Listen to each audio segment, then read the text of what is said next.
So we're going to start.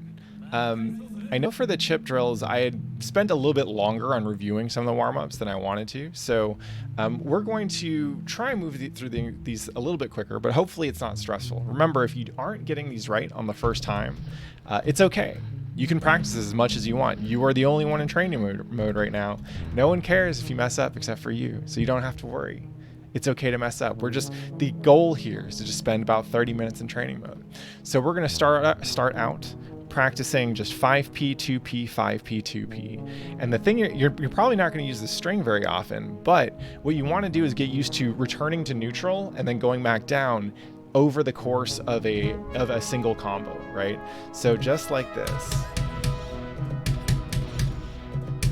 Oh, don't want that 6p. Yeah, then you take him to the corner, just chuck him out.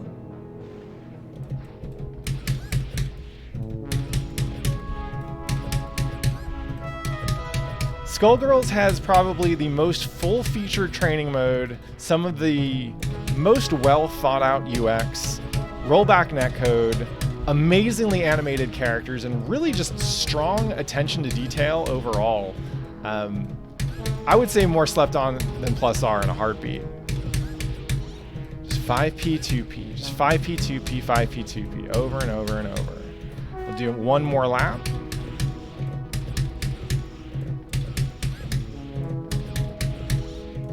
Light with the troubleshooting tips, thank you. Right. Now we're going to switch to 5p, 5k. Same idea, but instead of doing punches or just punches, we're doing 5p, 5k, and you're alternating your button timings there, right? You might notice that 5k just feels a little different, and it's because it has less hit stop than other attacks. Hey, what up, Amma? Shouts to Amma and Sway, the two jam senpai coming through for this shit. Helping recruit people for the restaurant. I like it. Just 5p, 5k.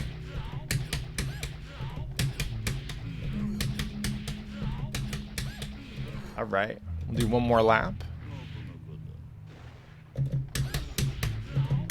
Ooh.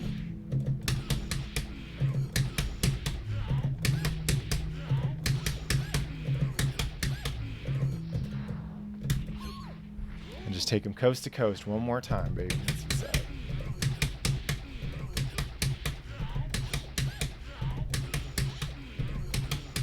Jam's Gatlings are a lot more versatile than most characters in Guilty Gear, so she gets to do a lot of really fun things with them. It's worth exploring just to see what they're like.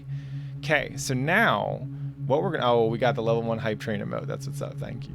So now what we're gonna do is we're gonna practice that throw combo. And it's one of those things which, like, once you get it, it feels pretty good, but you mess this up in a match, especially a tournament match, and you'll feel bad about it forever. So all we're gonna do is just throw JS, but you're gonna wait a little bit before you gotta wait until they're kind of well on their way down, right?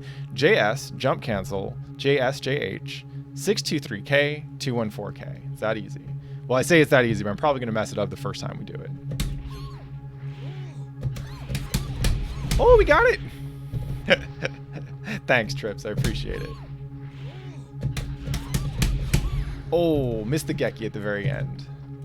It's okay, we'll keep practicing it. Boom.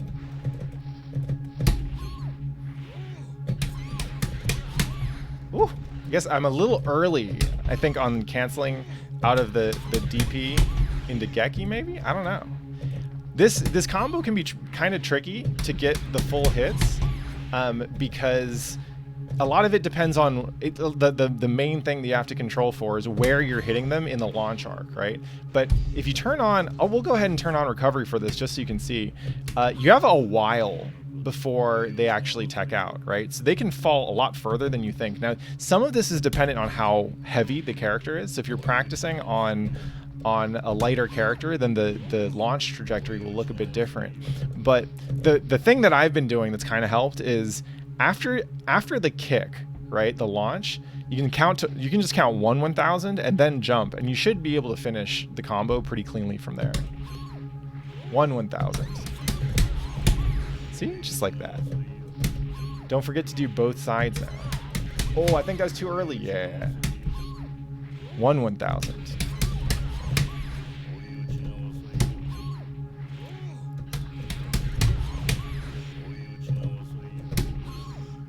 1,000. It's always longer than you think it's going to be. You're like, oh, I got to hit him.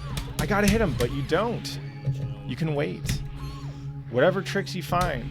Oh, I think it's a little too early. Yeah.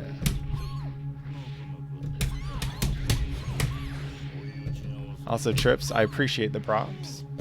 Shout out to Eunice. It's a fun-ass game. We played that on stream for a bit last year. Yeah. Yeah. The idea behind this guided training mode stuff is really just somewhere between Bob Ross and a workout class, right?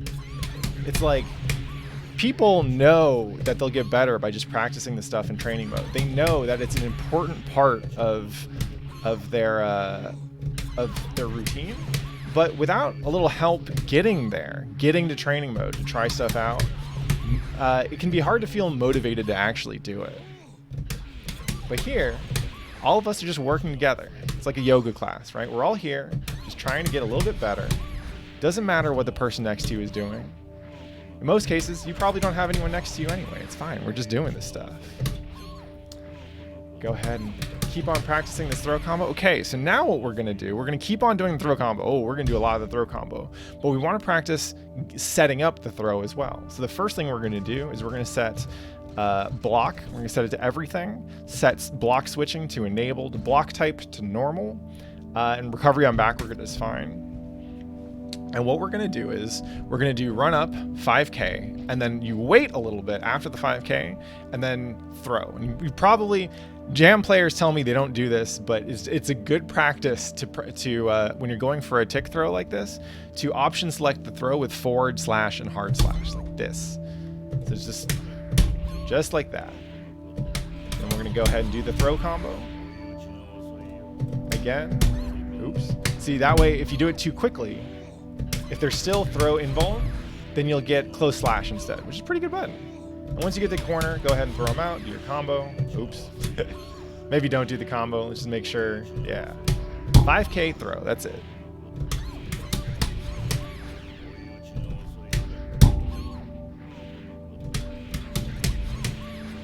(6H) gives a bigger throw range. Oh, interesting. Because are you carring out of the 6H? Interesting.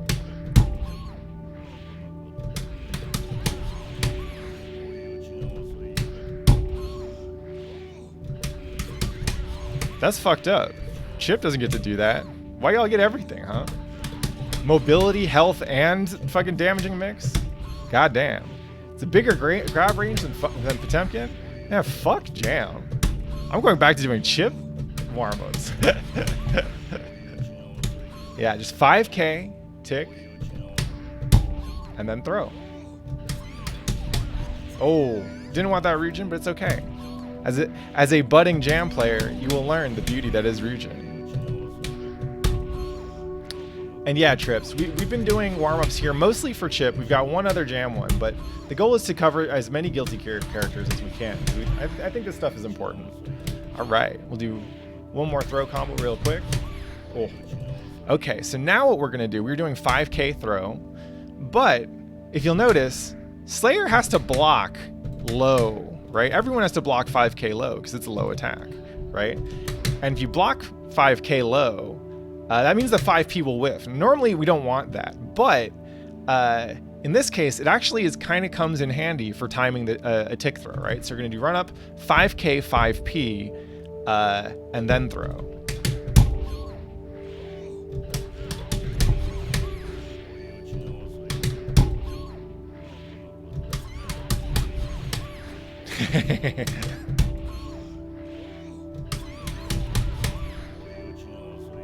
Then when you get to the other side, just do the same thing. Ooh. Oh, too fast. There we go.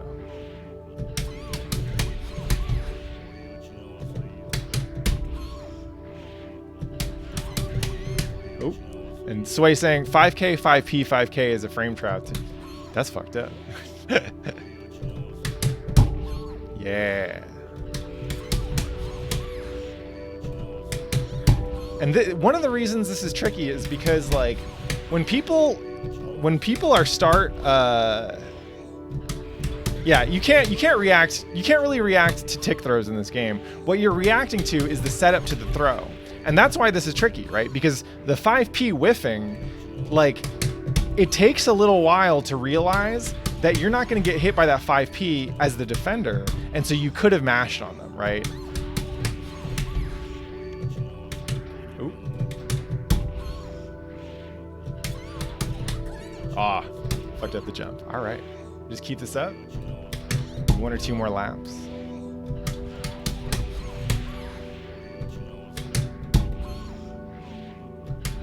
Oh, too early? Yeah, it's okay.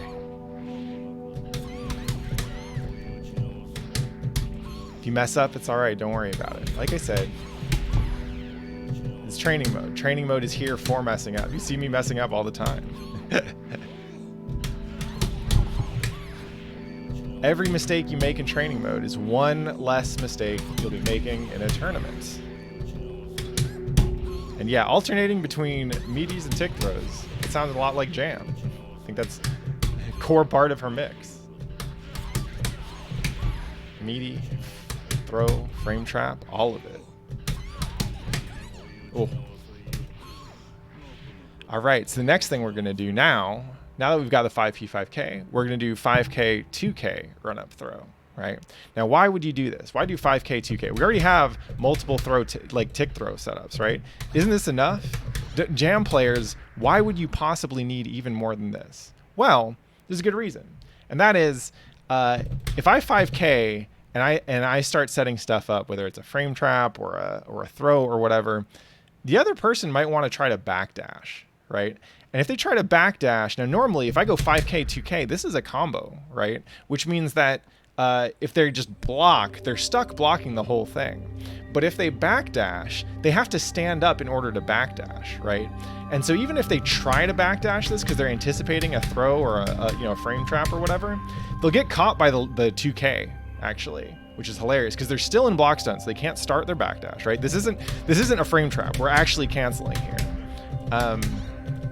But they try and backdash, they'll get caught by the low, and then you can confirm into a combo or something like that. So 5K, 2K, and then you're gonna have to redash for this one because the 2 buttons are gonna push you away a little bit. So it's there you go. And this is important because sometimes you're gonna have to redash, right? Maybe you're not redashing for the throw. Maybe you're redashing to keep on pressing buttons. Oh, and Sway's telling us it's burst safe. That's what's up.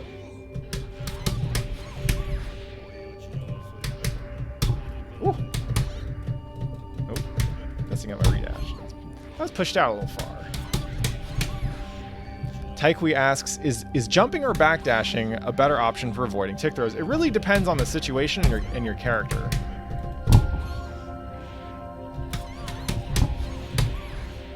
So like with Chip, I generally recommend not backdashing ever because his backdash fucking sucks. It's way too long. And in general, he just doesn't want to be at that range even after a backdash. Oops. So with Chip, I would generally recommend IADing away, but it really depends on the situation. Woo! Ryujin is so cool.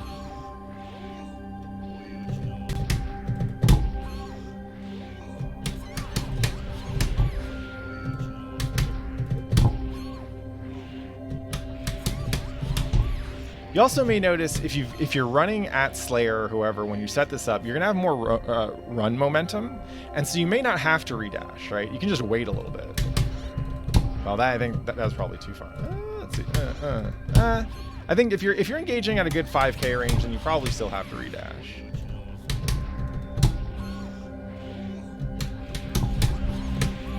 It's okay, Sway. You got that fuzzy Abode unlocked.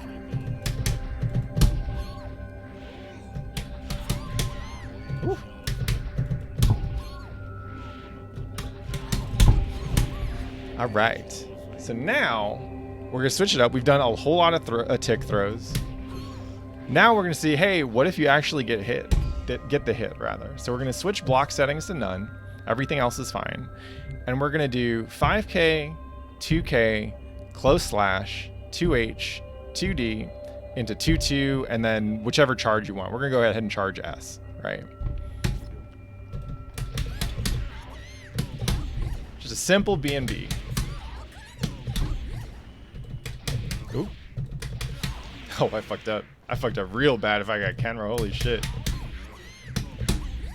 We could also, I think we can do 2S here instead of close S too. Yeah, those both work.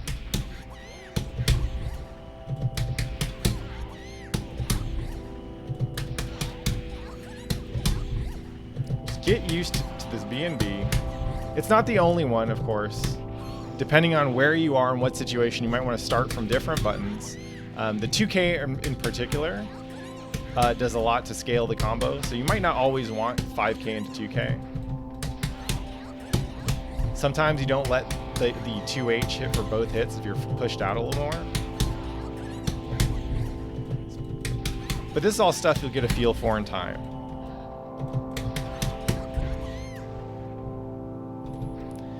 Trips asks, I have a question about your inputs. I notice your right hand comes off the keys quite a bit, piano style, almost not hovering close to the buttons. This is intentional, learned, personal choice. I would say this is probably just how I've learned to play fighting games. In particular, because Guilty Gear has 5 buttons, I typically don't think of my hands or fingers as one button per finger, right? Because that means I'm hitting dust with pinky, and my pinky finger is weak. So I tend to move my hand around a lot when I'm using the different buttons. And one thing that I find is that it actually helps me with timing. And the reason is, you can think of, I'm just gonna keep on talking while I'm doing this combo. You can think of how you time stuff as based on a couple factors, right? And one of them is obviously, hey, when you see stuff on screen or you hear noises from the video game, you're going to be changing your timing on how you press buttons in response to what you're seeing. And this is a common way to play video games, right? Like, that's why we're looking at the screen in the first place. But in my case, especially when it comes to combos, I find that because we play on setups and displays with different amounts of input lag, and because we play online with variable input lag over the course of a match, I do not trust what my eyes are seeing or even what my ears are hearing from the video game to tell me when I should do something next, right? Which means that what I try to do is learn the rhythm of the inputs in a combo independent of what I see on screen. One of the ways that I actually like to practice combos that if I'm really fucking them up, one of the things I like to do to practice them is to turn all game audio off and just get used to the sound of my buttons. And the reason is, oops. The reason is because that way you get used to playing your stick like it's a musical instrument, right? You can see what's going on screen to tell you that you've got the right timing, right? If you're hitting the combo. I used to do this in Zero's lightning loops a lot. But I like to get used to the sound that my sticks are making because I can always hear that, right? Even if I'm wearing a headset at like a tournament setup, I can always hear the sound my stick is making, and so I'll never be too disoriented by input lag or anything like that when it comes to combos, right? And the other thing, so this is also relevant. If you are having a hard time timing something, and you're looking to the screen to tell you what to do, like I said, the screen will lie. But what you can do to change the timing of your buttons is you can hold your finger at different heights. So this is true often for like links, which, you know, if you're trying to get like a timing on a link and it's really hard. One of the things you can do is you can change the height at which your finger hovers over that button, because the time it takes to travel is essentially, you can use that to kind of manipulate the amount of frames that you're waiting, basically. It's some pretty wild shit. Oops. And I don't have to do it all that often, but it is definitely something that you can do. Hey, what up, Stros?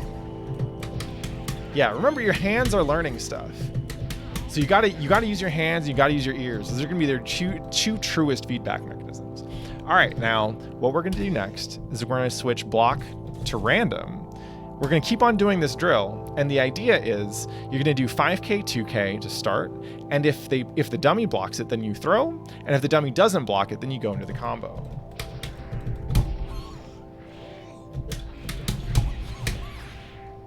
Just like that. Practicing our hit confirming, y'all. Now, people have asked this before, so I just thought I'd mention, when you're trying to hit confirm something, you're going to be looking at different cues each time. For me, what I find the easiest cue to react to for this string is the color of the block of the hit sparks, right? Hey, Coyote, thank you so much for the raid, homie. Appreciate it. Ooh, little farm. You got the idea. Basically, the hit sparks are going to be orange if you get the hit, and they're going to be blue if they block it. And you should, to me, what I found is that that's the easiest thing to react to quickly. Other people have talked about using the health bar, which is fine. But the problem with the health bar is that then you have to look up instead of at them. And that's not great, because then you have to move your eyes back down.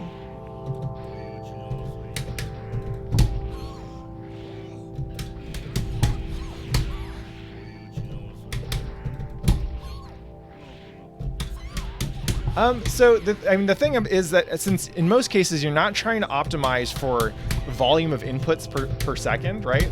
So the travel time is it's not really creating a cost for you necessarily. Ooh.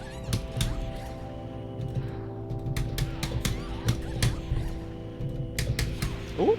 Damn, I keep on getting run up Kenrou. That's no good.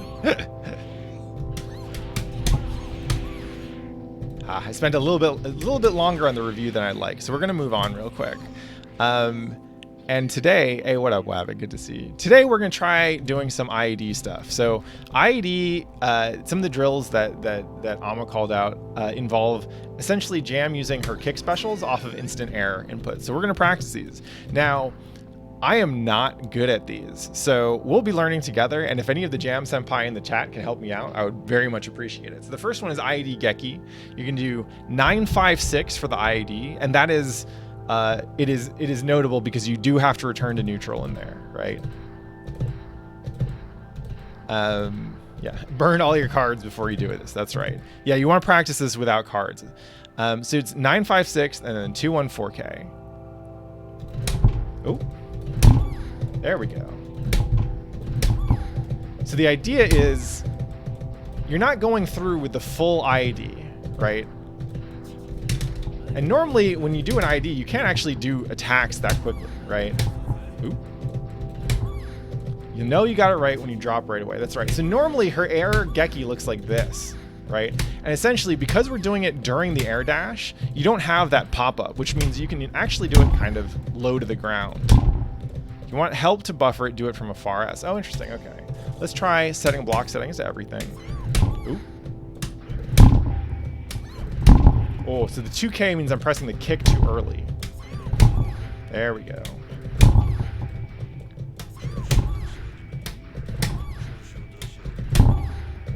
That's pretty cool. Damn, I'm building up a sweat doing this. I actually got to turn on my fan real quick.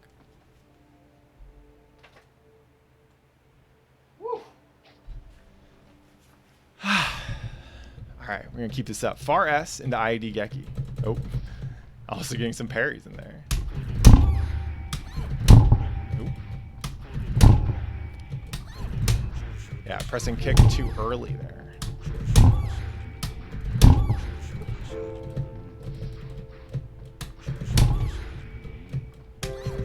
Ooh. So one of the interesting things, you can see me doing it in the inputs actually, if you check here, is I'm rolling the stick all the way to up back to kind of try and help my timing on the kick input, because if you saw me getting the J2K, the reason I was getting that was because I was pressing the kick input too early. Right? Especially if you're playing on a stick, like you may see, the game will see your inputs as up, down, left, right, diagonals, etc., right? But you are performing motions with a stick. You're not just able to hit one direction at a time very cleanly, right? Look at, if you think about the input that my hands have to do in order to get the IAD, right? I'm like rolling the stick around in my hands. I'm tapping in different directions. Oops. It's not as easy as just looking at the number pad notation, right? So you got to figure out the motion that makes sense to you. Oh, that's a little late.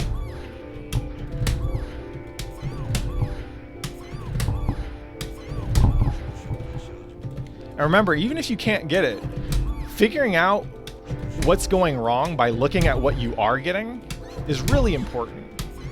It's important even for doing more than just troubleshooting your own execution. And the reason is sometimes you're going to see your opponent fuck up and do things accidentally or do things that didn't make sense. And if you know what the common like mistakes are for any given character and their inputs, you can kind of guess what they were trying to do. What up, Tasty John? Good to see you.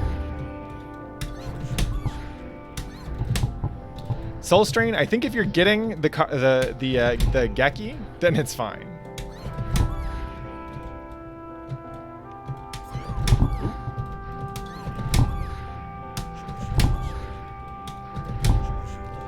Sway saying he had to spend 13 hours in a row, holy shit, doing it to get it because he couldn't IAD before he played Jam. Wow, that's awesome.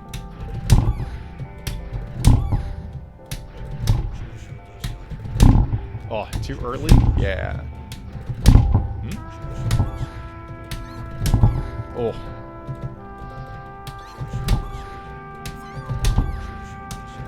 Definitely having an easier time here on the two-player side. That's what's up, Denim Daddy.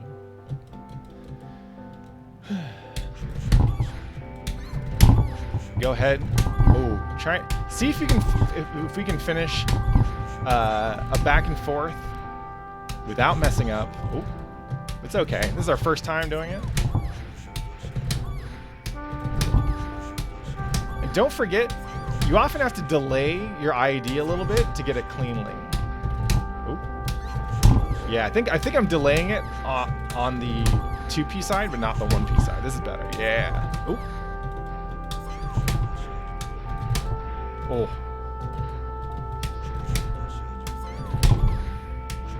Oh, too early.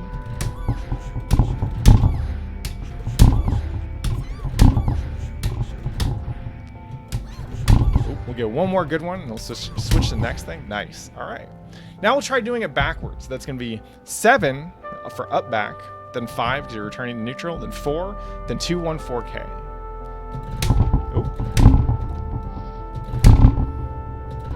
Oh, this is tough. No, it's not the one we want. Interesting. Okay, so I'm pressing kick a little too early, it looks like.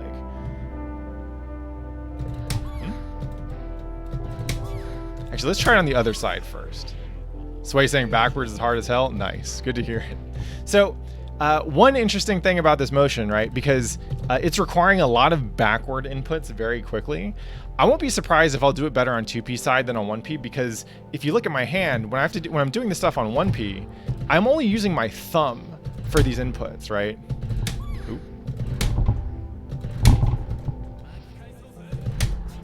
Whoa. Interesting. Am I not doing it fast enough? Is that... Let's see. 'Cause it looks like I'm getting what I want, right? I'm getting up, back, and up, back, and then I'm rolling back for quarter circle back kick. Faster than the forward motion. Oh, shit.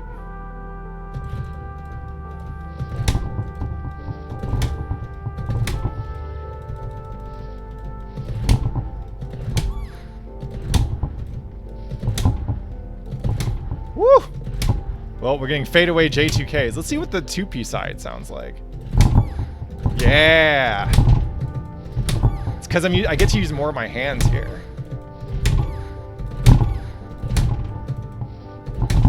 Oh, Slayer, stop! Alright, well, we'll all be Hitbox Nation after this shit.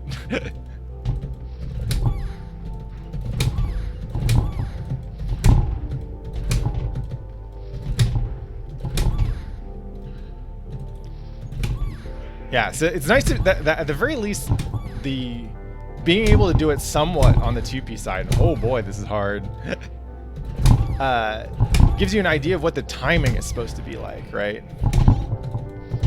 It's really fast. I wonder if it makes it easier to do off of far S, maybe? Nope.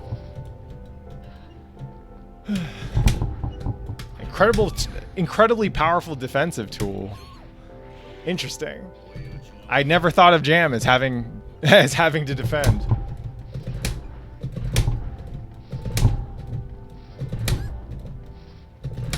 Most do neutral jump, air backdash. So if you go, I like this as a troubleshooting tool actually. Cause okay, yeah. So I am still pressing kick early. I wonder how this is on hitbox. Actually, I wonder how this is on keyboard. Let's see. Oh shit! First try 1P side on keyboard. That's what's up.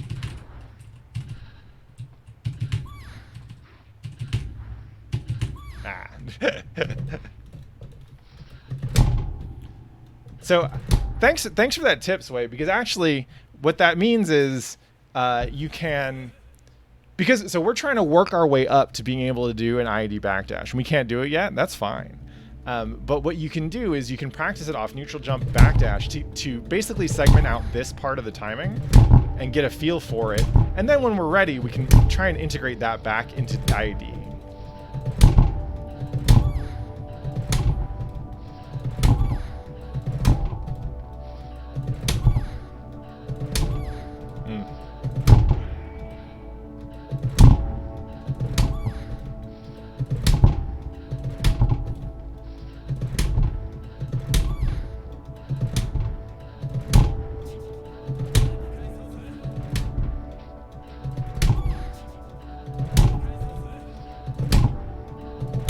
This is tough.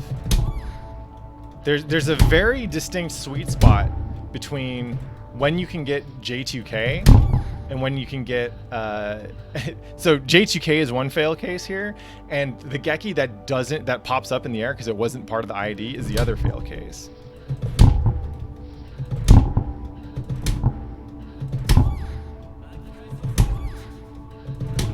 Not quite. Go back to the other side. Yeah, that felt good.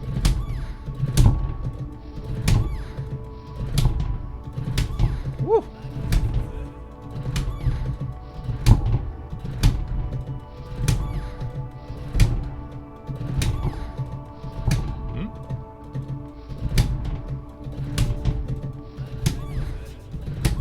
It's because you're late, One Bin. You come to class late. That's what happens.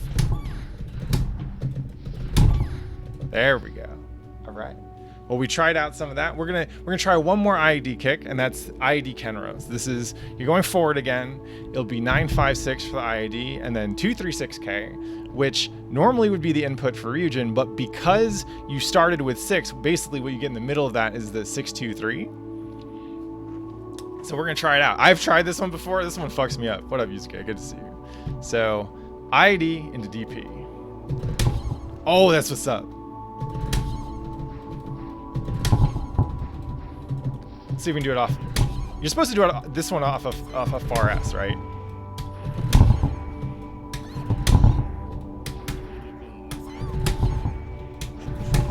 Oh! I panic when Slayer starts moving. I'm like, no, stop! Just because I hit the fucking dummy button.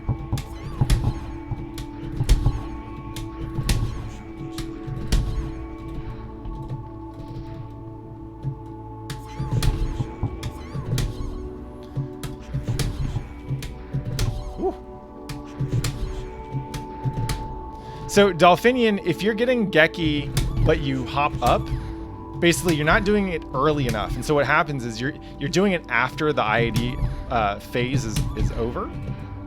And it's gonna be less good, right? Because you're gonna hit later, they're gonna have more time and it's gonna be easier to see coming, basically. Oh.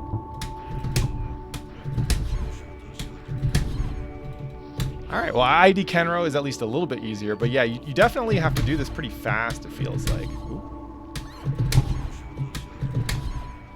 And if I want the cross up, do I need, oop, wrong one, there we go. Do I need the card to get the cross up? Is that how that shit works? Oop. Or is it just range? Ah! Yeah, that's fucked up.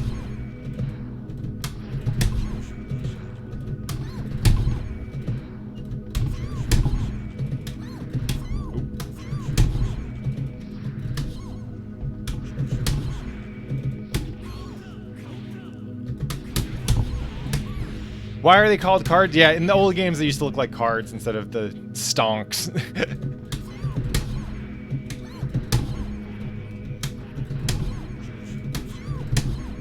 Yeah, so just get used to some IAD Kenrou.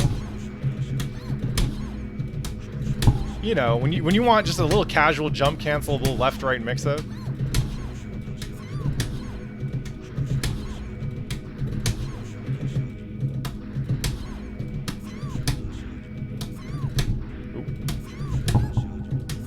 Try and get a couple more good reps. Oop.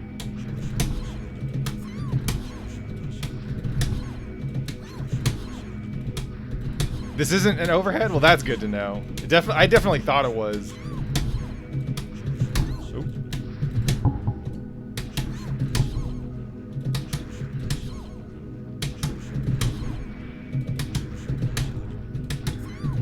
Oh.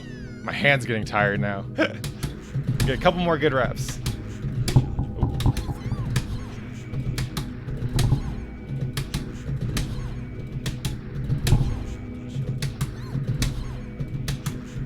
Ooh.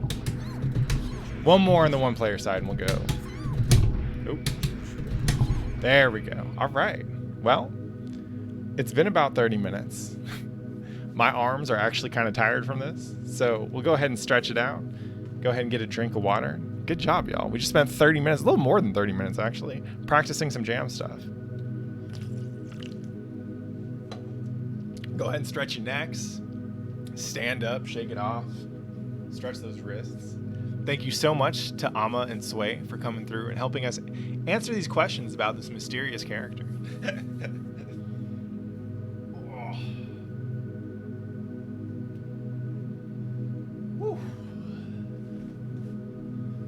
It's so nice to have the senpai come through. If you're interested in learning more about Jam as a character, I cannot recommend the Jam Discord enough. Shoutouts to Jamcord.